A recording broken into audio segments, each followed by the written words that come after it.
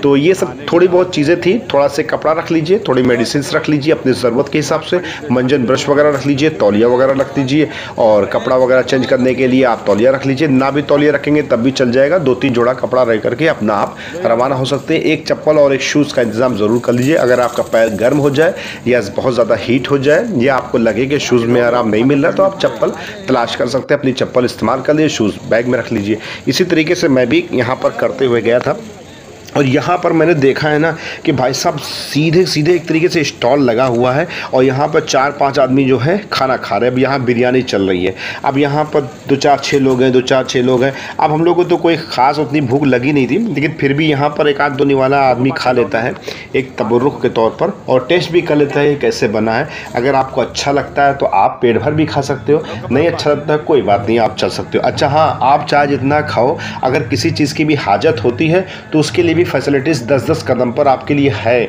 Latrine bathroom सारे हैं यहाँ। ऐसा नहीं ना कि आप कम खाओ सफ़र में, आपकी मर्ज़ी के ऊपर डिपेंड करता है कि इतना मत खाओ कि चला ना जाए। लेकिन अगर ऐसा भी होता है तो आप 1 घंटा आराम कर लो, कहीं भी आराम कर लो, किसी के घर में भी आराम कर लो, खैमा बना रहता है, हर तरह की हर फैसिलिटीज़ रहती है। आपको किसी भी तरह की कोई भी प्रॉब्लम्स फेस नहीं करना पड़ेगी। और अरबईन के दौरान आप 1 हफ्ता 10 दिन जितने दिन भी आप रहना चाहते हैं, या जितने दिन आप अरबईन से पहले गए हुए हैं, तो आपको कभी भी वहाँ पर होटल से खाना खरीद के खाने की ज़रूरत नहीं पड़ेगी, चाय की ज़रूरत नहीं पड़ेगी। हर एक तरह की फैसिलिटीज़ करबला की गलियों में आपको मिलेगी, सड़कों पर मिलेगी। आप कहीं भी घुस जाइए, किसी के घर में सो जाइए, कहीं भी, हर एक आदमी जो होता है ना कि अपने घर में आपके लिए गद्दा, कंबल, बिस्तर सब चीज़ प्रोवाइड करता है। अब देखिए, जहाँ पर यहाँ पर खैमा लगा है, यहाँ पर कालीन बिछी हुई है, यहाँ पर आप रेस्ट कर सकते हो, आराम कर सकते हो। आपको लगता है कि अब मेरा भाई आराम करने का वक्त ख़त्म हो गया, मुझे आगे चलना चाहिए, तो आप उठो, ग्रुप के साथ चल दो, क्योंकि मुझे चलना है, पैदल चलना है, आराम कर कर के चलना है, एक साथ नहीं चलना है। अगर आप एक साथ चलोगे तो आपको लगेगा बहुत ज़्यादा भारी, लेकिन आपको यहाँ पर हल्का होकर चलना है। तो यहाँ पर हमारे दोस्त हैं, कुछ आराम कर रहे हैं, कुछ लेटे हैं, और कुछ लोग सो गए हैं, क्योंकि कई मरतबा ऐसा हुआ है कि लोग रात में पैदल चलते हैं, दिन में नहीं चलते, क्योंकि दिन में धूप बहुत तेज़ होती है। तो ऐसी कंडीशन में सुबह की नमाज़ पढ़ करके वो चलना शुरू कर देते हैं, या बहुत से लोग रात भर चलते हैं, सुबह की नमाज़ पढ़ करके सो भी जाते हैं। तो सबकी अपनी अपनी चॉइस होती है, उस चॉइस के बेस पर आप सो सकते हैं, जाग सकते हैं, चल सकते हैं, आपके ऊपर डिपेंड करता है। कोई यहाँ पर आपके ऊपर बोझ नहीं डालता। तो यहाँ पर हम लोग थोड़ा देर रेस्ट करेंगे, उसके बाद करबला के नींद निकलेंगे। लेकिन करबला से रिलेटेड बहुत सारी वीडियोस, आपको बहुत सारी इन्फॉर्मेशन आगे की अपडेट में अपडेट होगा और आपको मिलती रही। इसके लिए चैनल को ज़रूर सब्सक्राइब कर दें। मिलते हैं नेक्स्ट वीडियो में, तब तक के लिए सब्सक्राइब नाउ। 1300 पहुँच गए ना, 1452 है, 1452 मौलबाद का आराम।